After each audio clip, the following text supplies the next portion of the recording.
Honestly, I'll reveal to you a big military state secret.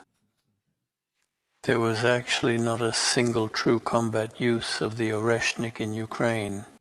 This applies to Bila Tserkva, and even more so to the area of the DPR, the area of the DPR, the area of the DPR. Russian President Vladimir Putin has just acknowledged the failure of the Russian intercontinental ballistic missile Oreshnik and publicly admitted directly that, yes, indeed, on the night of May 24, Russia launched 2 Oreshnik missiles at Ukraine at once.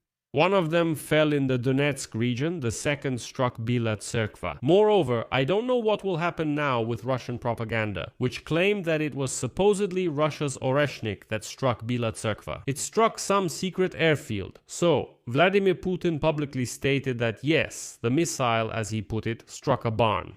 Let me remind you, they hit some garages there just to see how effective this missile would be. And now these brainwashed Russians are probably sitting there throwing ashes on their heads because for more than 2 weeks they kept pushing the version that the Oreshnik missile struck a secret airfield. Moreover, Vladimir Putin has just said that he is ready for negotiations to end Russia's war against Ukraine. He stated that Russians are continuing their offensive along the entire front line, and the Ukrainian armed forces are facing a severe shortage of personnel. Moreover, Vladimir Putin suddenly started talking about being ready for negotiations personally with Volodymyr Zelenskyy. He says there are questions about his legitimacy, but there are some treaties and agreements that can be signed with the head of Ukraine, Volodymyr. I agree. And what's important then?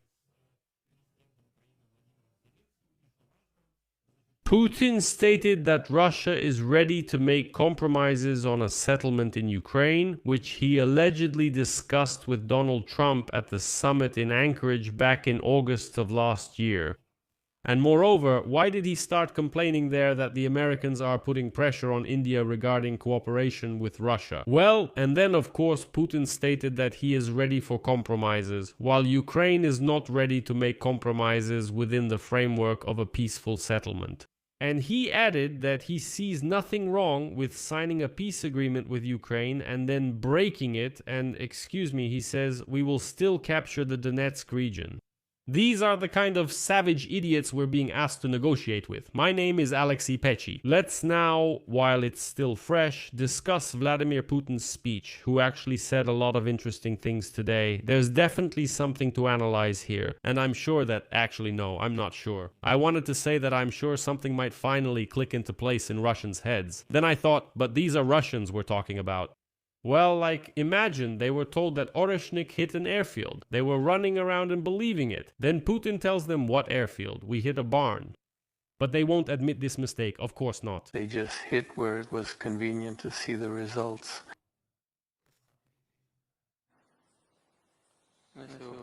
This applies to Bila Tserkva, and even more so to the DNR region. Within the perimeter of the main fortified area. Later, our drones flew in there. It's that shed. And we just looked at how the reconnaissance decoys were placed. We counted and replaced everything down to the millimeter. It's important for us so we can make decisions in the future about the full-scale use of Oreshnik for designated targets, including the area of the city center. So let's go through everything step by step. Today, Vladimir Putin gathered his propagandists apparently to stage a good press conference against the backdrop of Marco Rubio's statement, by the way, that the Americans, have fully taken Ukraine's side. I will speak based on the facts of what Putin stated, and we will analyze his statements. So, Putin stated that the Russian offensive is continuing along the entire front, while the Ukrainian armed forces are experiencing an acute shortage of personnel. He says that the Ukrainian armed forces are losing about 40,000 people per month.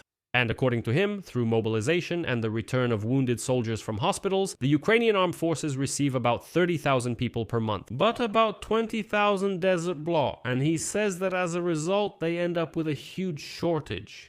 And according to Putin, Russian troops are taking control of new territories every day. In particular, he stated that Russia currently controls 100% of the territory of Luhansk region, 85% of Donetsk region, and 80% of Zaporizhzhia region. He didn't mention Kherson because there are problems there.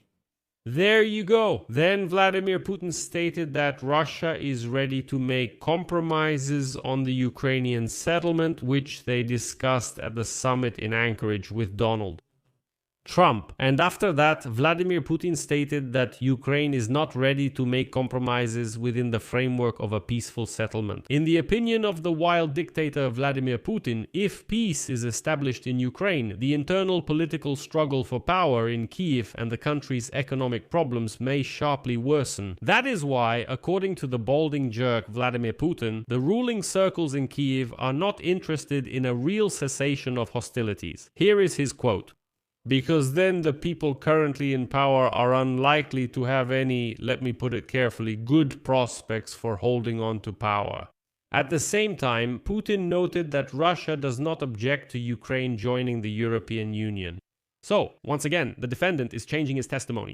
And he says, this doesn't concern us at all. However, according to him, Moscow is worried about the possible transformation of the European Union into a military bloc. And this is exactly what causes concern for Russia. Let me remind you that in the European Union, the treaty establishing the EU does indeed include a clause about providing military assistance to each other. It was actually included there from the very beginning. It's just that hardly anyone talked about it and it was never invoked. And now it has come up and the Europeans have started, let's say, working on it so that it becomes effective in the future.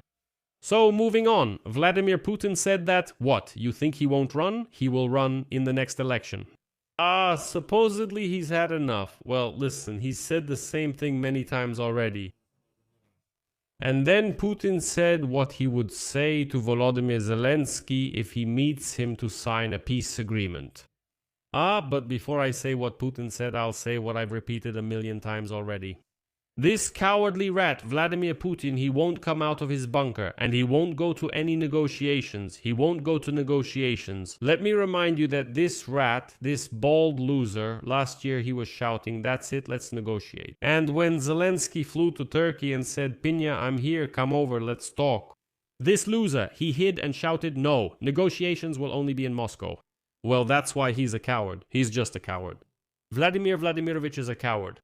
So, according to this coward, here's what he would say to Volodymyr Zelenskyy if they met. Quote, thank God it's all over. Putin also indicated that he might sign an agreement with Zelenskyy, despite Russia questioning his legitimacy. According to Putin, he is ready to sign a peace agreement with Ukraine, quote, with people who are, without a doubt, legitimate in the full sense of the word. There are many options. The chairman of the Verkhovna Rada, possibly Zelenskyy himself. If there is a will, we will find a way to formalize it. Again, this is a slap in the face. To those Russians who, for several years, insisted that Zelenskyy is an illegitimate president and that no one would sign anything with him. And Putin says, yes, if needed, we'll sign. There you go. Next. What's next? Next, let's move on to Oreshnik. This is actually the funniest part of this dialogue, which really amused me. I was actually wondering whether to bring up this topic or not. But then, when I heard about Oreshnik, it amused me so much that I decided to share it with you too. So, you all remember how on May 24, Russia attacked Ukrainian territory with 2 Oreshnik missiles. One of them hit Bila Tserkva, striking some garages, just regular garages, and the second missile fell in Donetsk region in the occupied territories. And after that attack, Russian propaganda spread information that supposedly in Bila Tserkva they hit some kind of secret military airfield, and that Ukrainians are just hiding it all. And about the second one, they didn't say anything about the second missile at all. And for almost 2 weeks, the Russians kept pushing this story until today, when Vladimir Putin made a direct statement. Oreshnik's strike on Ukraine was just a test of the weapon under combat conditions. And Oreshnik's strike on Ukraine was not intended to hit any specific targets. The targets for the strike were chosen as locations where the effects of this weapon could be easily assessed. Putin confirmed the information that there were launches. There were indeed 2. One strike hit the outskirts of Bila Tserkva, and the second, I quote, hit a barn in Donetsk region, but he said DPR. After that, reconnaissance drones were allegedly sent to the strike sites, which documented to the millimeter the locations where the elements of the separating warhead of the Oreshnik intercontinental ballistic missile fell. According to Putin, this data will be used to analyze the capabilities of this type of weapon and to plan its military use in the future, including against residential areas.